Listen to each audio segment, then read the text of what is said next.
Welcome, everyone, to another episode of the Best Phone Plans Podcast. Today, we are bringing you some additional content that's being brought to you by the like button.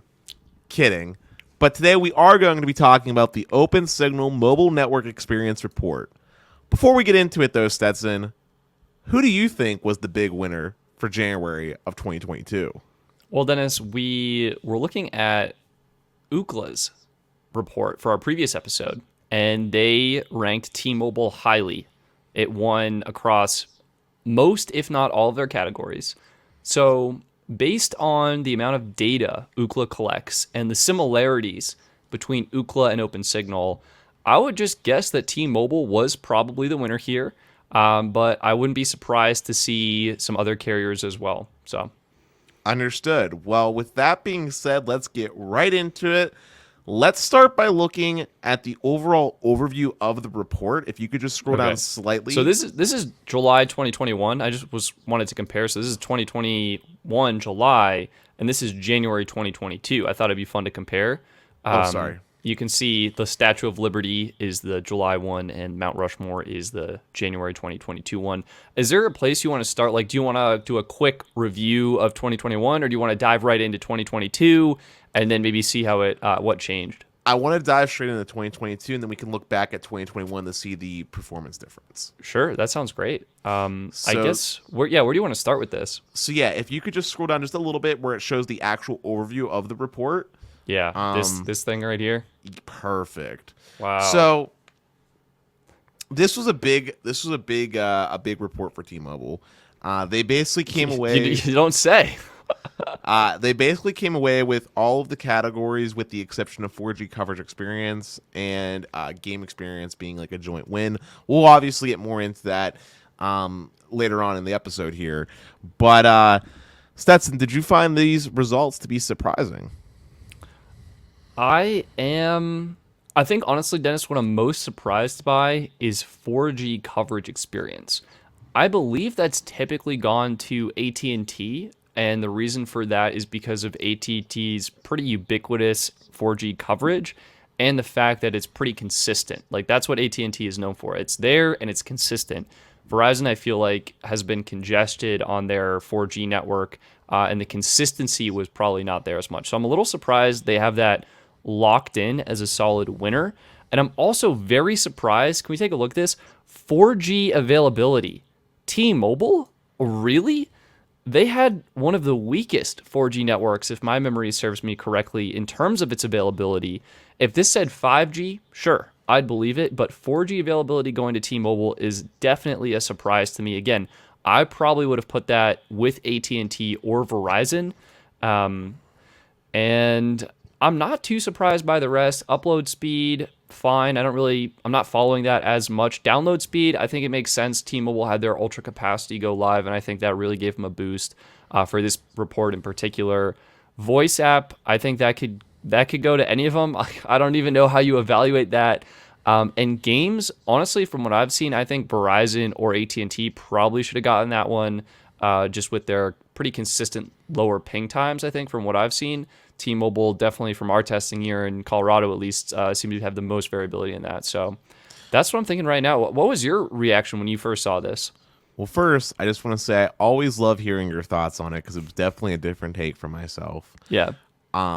Personally, the game one was a big topic of debate for me personally.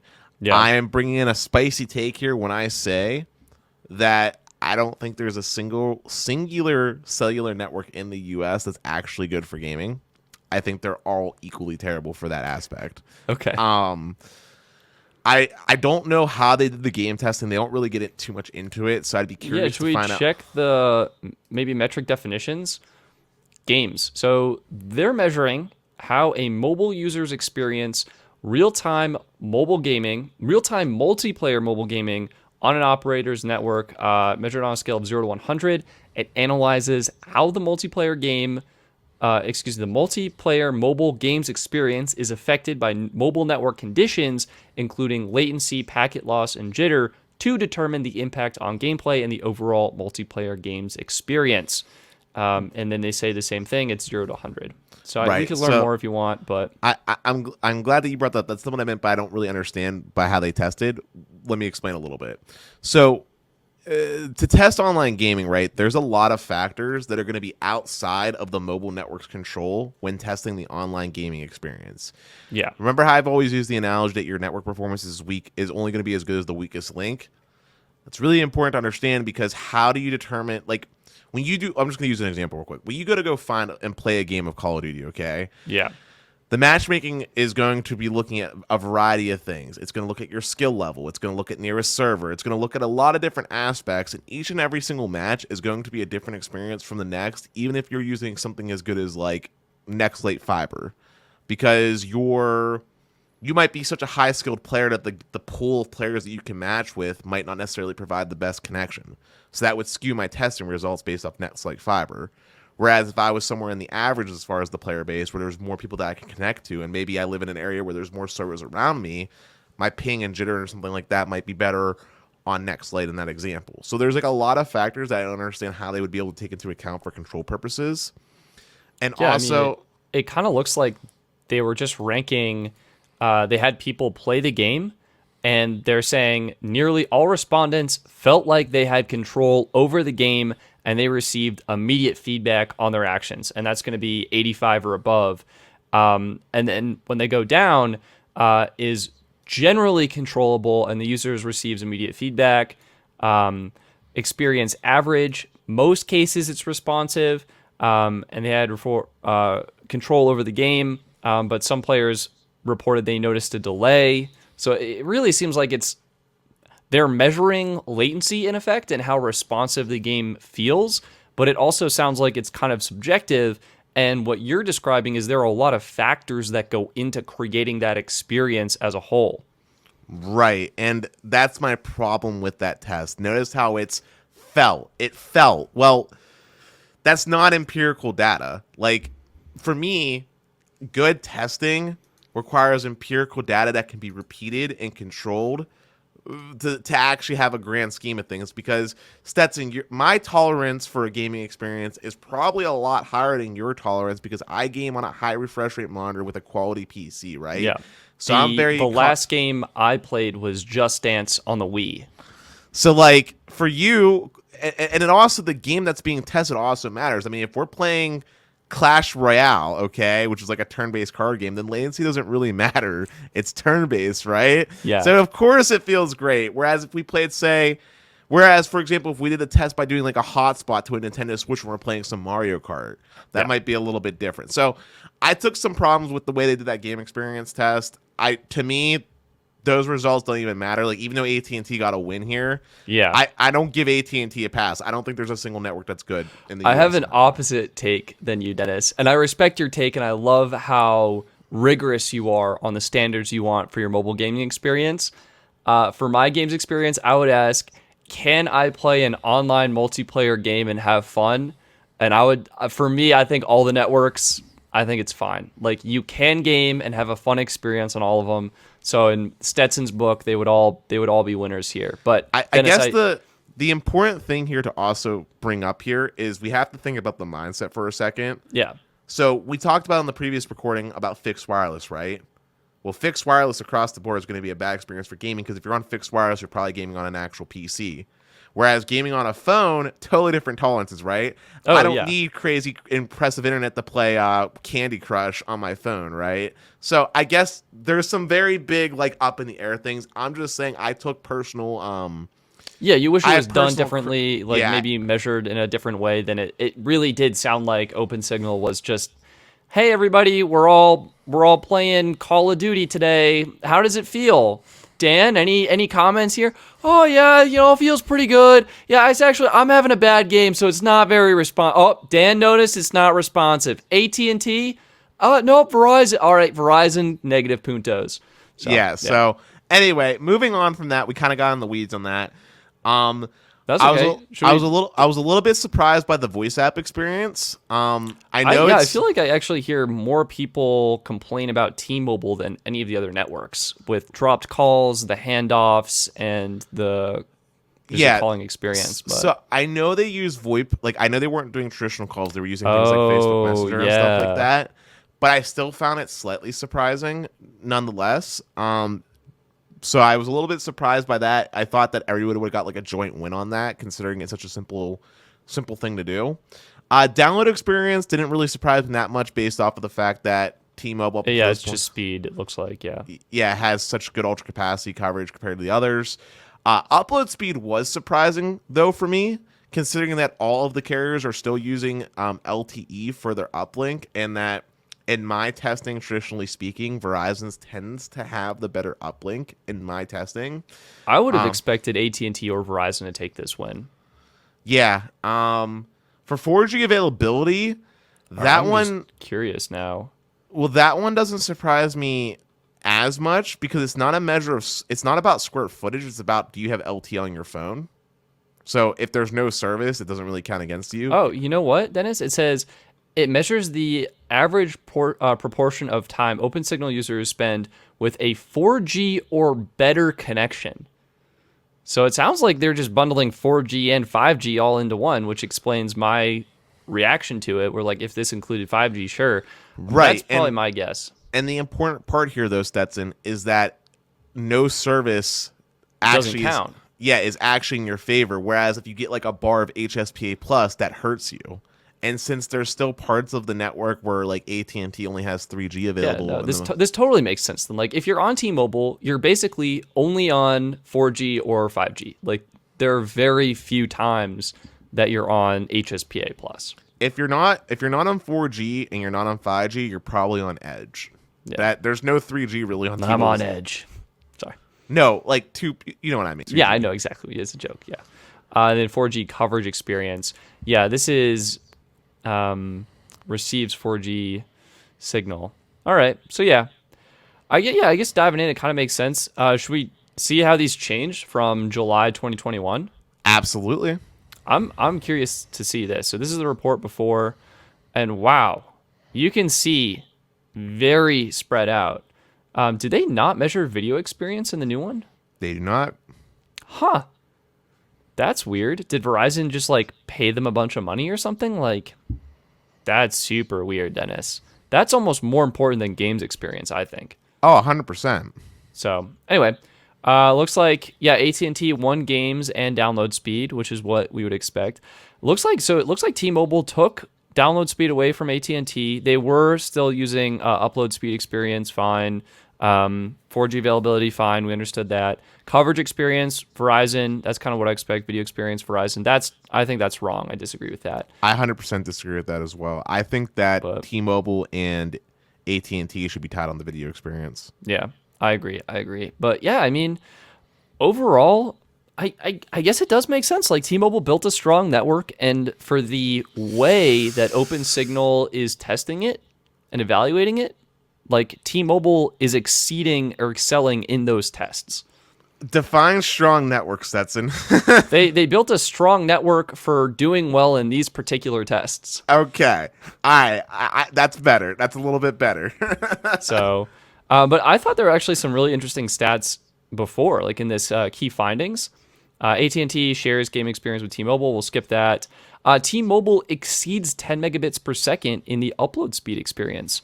So that's interesting. When they're measuring the upload speed experience, previously it was it looks like Verizon had 8.2 and AT&T 6.7. T-Mobile, they scored 10.5 megabits per second. Also, look at what they came from. They said that the scores improved by 0.6, 1.3, and 0.3 megabits per second, respectively. AT&T, T-Mobile. So yeah, T-Mobile improved the most at 1.3 megabits per second. Huh. Honestly, though, these uploads, I don't know about you, Stetson, but to me, they seem kind of low. Yeah, I think they are low, and they're traditionally low, and I couldn't tell you why, Dennis, and I also couldn't tell you why they improved. Like, to my knowledge, I don't think a whole lot's been going on in the upload space at all. For Verizon's improvement, it makes some sense because they've been freeing up the Band 5 for N5, which has been used, and also CBRS is a thing. So, yeah. I mean, that's curious. All right, AT&T doesn't make sense at all. I don't know why their upload improved. It's just kind of the whim of it. T-Mobile keeps hold of the voice app experience. They had a score of 78.6 ahead of Verizon AT&T, which tied 77.6 and 77.5 respectively. Oh, that's interesting. None of them have gotten a good rating, which requires at least 80 points. Yeah, again, find that really surprising because, like, these voice apps that are being discussed here to me are kind of basic use cases that don't use a lot of bandwidth. Yeah. And I know that, so I know it's going to vary a little bit, but specifically with FaceTime, FaceTime is actually prioritized like just like a normal traditional voice call for all three of the networks, to the best of my knowledge. So it actually has like the highest priority on the network, like a normal voice call. So I'm surprised that score is so low. I mean, do you ever, like, real quick, just pulling things out for a moment, Stetson, do you ever actually have problems doing a voice call? Like, basically never. I mean, is the quality great from a traditional voice call standpoint? No, I don't think so. I think the quality could be a lot better. Is a FaceTime audio call outstanding? Yes, the codec is way better. We did a special podcast episode with Austin Lutz. Allows for way more data, sounds like the person's in your ear. But have I ever, like, not been able to do what I need to do in a call? Like, it's typically fine. So I'm not talking about a traditional voice call here. I'm talking about like the VoIP app. So Facebook Messenger, no, I've never had a iMessage. problem with that. Yeah, because voice calls, I've had problems with T-Mobile's handoffs, but VoIP calls using like iMessage, Facebook Messenger, Yeah, those are usually I've never, fine, yeah. never had a problem with any of the carriers. So, but anyway, okay, cool. So I think whatever. Here's something interesting. The first U.S. carrier to exceed 50 megabits per second in download speed experience was T-Mobile. Yeah, they got 54.1 megabits per second. And this was a huge improvement thanks to their 2.5 gigahertz ultra capacity 5G network. And AT&T was the previous leader, and they scored 35.3 megabits per second. So T-Mobile, statistically a huge leap forward in their download speeds. Very curious how this changes mid-2022 after Verizon's C-band launch. Verizon in last, as it has 30.2 megabits per second. So Stetson, one thing I just want to mention real quick. I'm just looking at the Ookla report again. These numbers are significantly lower than what Ookla was showing for all the carriers. Yeah, I wonder like how they're calculating this. I mean, we'd almost have to go into like the nitty gritty. Well, my guess, this is my guess here. OpenSignal uses their own servers, but they have significantly less than Ookla. I'm just taking a wild gander here and saying that OpenSignal servers are actually part of the limiting factor, especially when considering, too, that Ookla allows the carriers to actually use their own test servers when running the speed tests. So you think the server performance is better, and that might be contributing, yeah.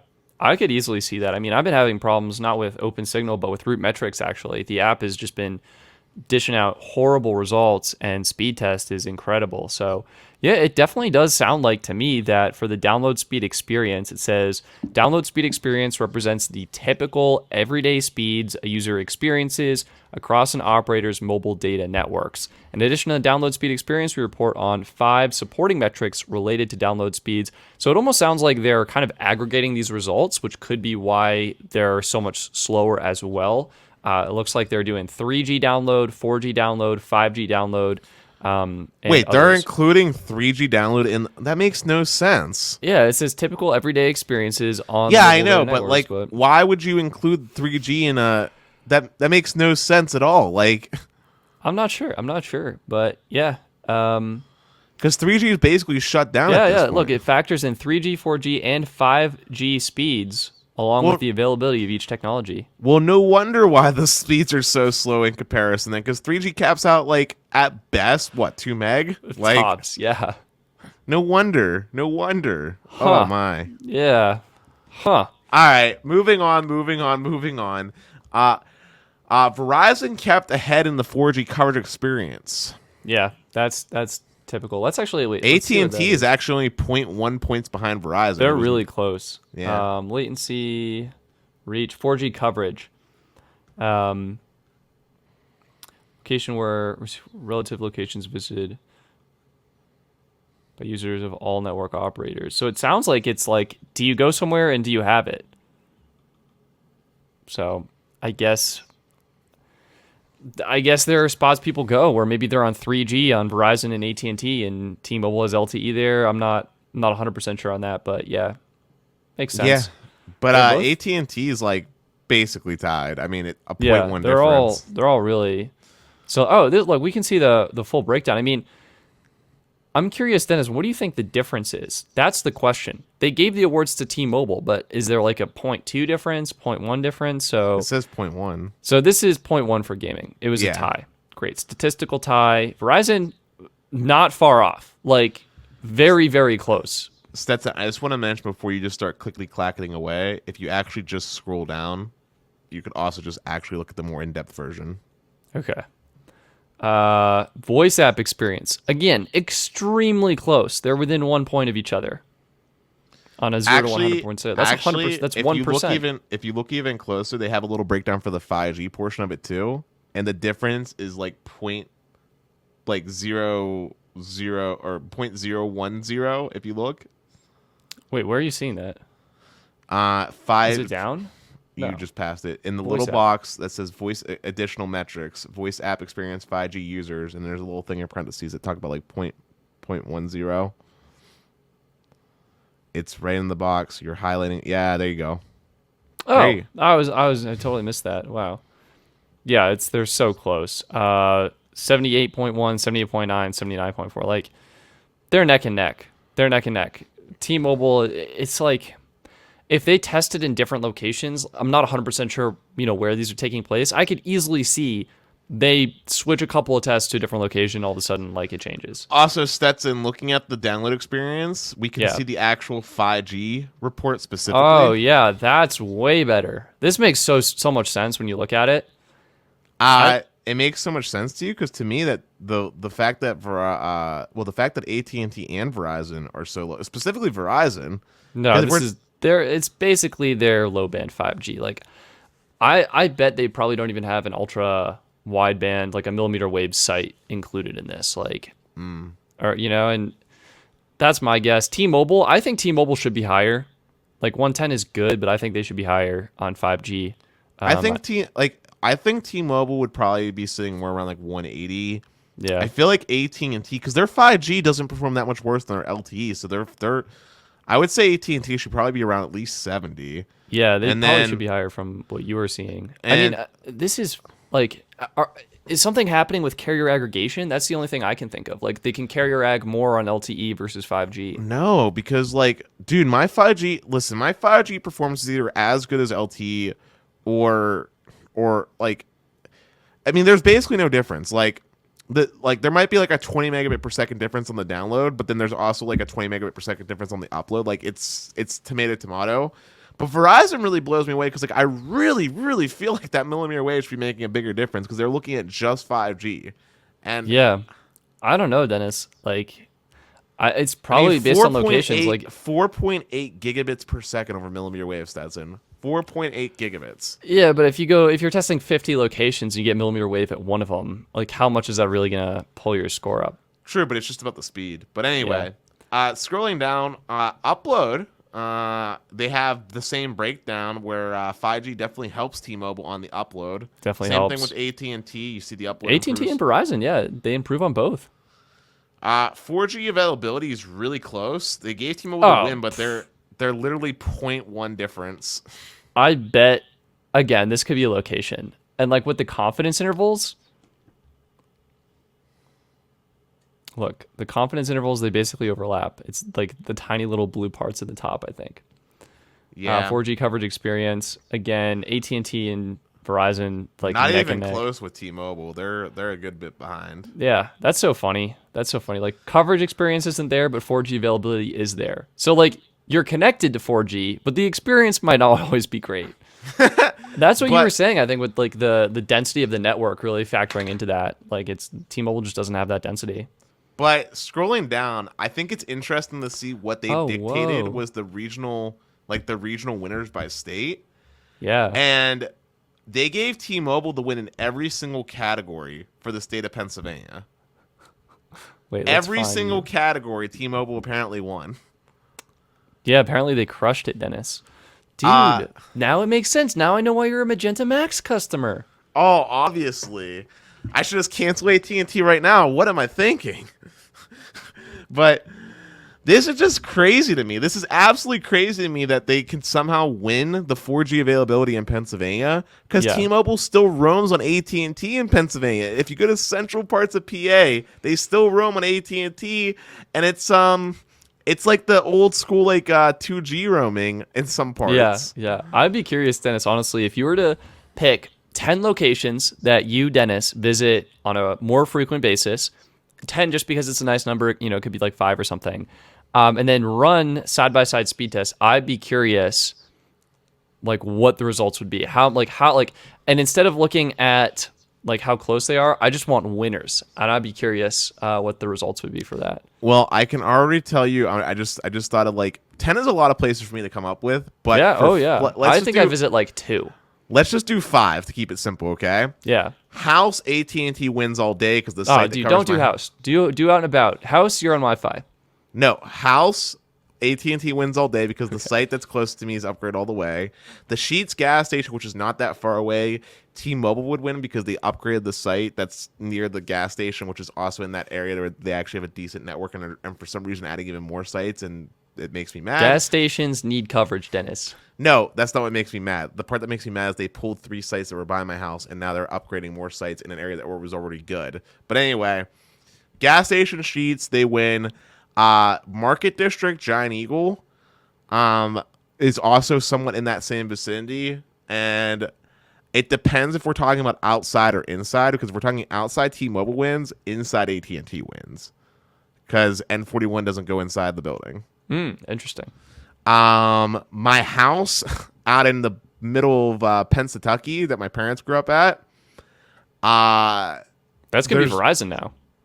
Verizon now. Yeah, I was gonna say there's not really a clear winner. I was gonna say they're actually all pretty bad. But now that Verizon has C-band, you're right. Verizon would be the winner in that circumstance. And then for the 5th place, well, I'm not really working at the moment, but assuming that I was, it would be between T-Mobile and Verizon, depending on which office I was reporting to, because Verizon has a millimeter wave set on one of the corporate offices that I used to go to, so that's Verizon land. And if it's the other office, then T-Mobile because they have ultra capacity. Yeah. So it sounds like, from that, T-Mobile potentially could have won 2 out of the 5 locations, and that's but the thing that we're ignoring in the 5 places that I visited is all the parts that go from getting to that point, start to finish. That's true. Well, I guess for this report, if they're just going to spots and being like, hey, everybody, we're running a speed test here, that's probably why they're just T-Mobiling it. Because you can look at Cell Map around Pittsburgh, and you know how it shows red for bad signal? Oh, yeah. It's just all red. Everything is red. I showed Pete last night when we were talking after the show, and that's hilarious. It's just all red. And then if you flip over to Verizon doesn't have a lot of capacity, but their density is insane to the point that all their little bands cover up all of Pittsburgh, so you can't even see if you have the towers on. And AT&T is the same way with their density. So and also here's the thing, and this goes back to what I said about before. I didn't say T-Mobile couldn't get crazy high speeds, because there's 1 or 2 sites where you can get, as I said, speed islands, great speeds. But the problem is it's either you're getting really great speeds or really unusable speeds, whereas AT&T in Pittsburgh, you're never dropping below 100 meg. You might not be able to get 700, but you're somewhere in the range of 100 to 400 meg over LTE, which is pretty insane. And now that Verizon has C-band, I'm not saying you're getting 700, but you're averaging about 500, and that's with 60 megahertz of C-band. And also worth mentioning is that Verizon's not even doing the full suite of CBRS out in Pittsburgh right now. The only CBRS I saw was a carrier ag of 20 megahertz worth, whereas in somewhere like Vegas, they're doing 60 megahertz wide channels of CBRS. So there's lots of improvement there. Anyway, getting off topic, that was Pennsylvania. Stetson, your state is Colorado. Let's see how they ranked real quick here. Yeah, Colorado is giving the games experience to Verizon. Voice app, tie. Download T-Mobile, upload T-Mobile, and 4G availability T-Mobile. I think 4G availability, I would probably give that to AT&T, actually. I think they've got, when you go into the mountains, AT&T crushes it, Verizon crushes it, T-Mobile drops off hard. But, again, based on how they're measuring this, you have a connection or you don't have a connection, so maybe that's it. I think with the upload and download, I would generally agree. Like ultra capacity really is being deployed quickly in Colorado. It's doing a really good job. I remember when I first moved here, Denver speeds weren't as good, and then we were out speed testing, and I was like inside, like wow, like T-Mobile pedal to the metal with ultra capacity. I have it, and we're getting great speed. So I agree with this. I agree with this. The thing that I find really interesting here is I don't see a single state where AT&T won, like the whole state, and I only see one, which is Wyoming, where Verizon won. Yeah, they tied. And they did really well. I genuinely question the legitimacy of that because, like, every carrier has a state, right? Like, what is it? Arizona, for example, because that was a strong Sprint market, is very much like a T-Mobile state, right? Yeah. Pennsylvania, I don't care what this report says. I'll die on it. Pennsylvania is AT&T land, and if it's not AT&T, then it's Verizon. Like Ohio's definitely like pretty darn good for AT&T or Verizon. Especially when you're getting into the more rural parts of Ohio, because it's just like Pennsylvania in certain parts. Texas, I feel like, is definitely an AT&T state. I mean, it's their freaking headquarters, just like Washington's like a T-Mobile state. Oh, you know what? That explains why AT&T deployed C-band basically only in Texas. You didn't know that? Wait, you didn't know that AT&T? No, I didn't know. I kind of thought they might have been on the East Coast like Verizon was.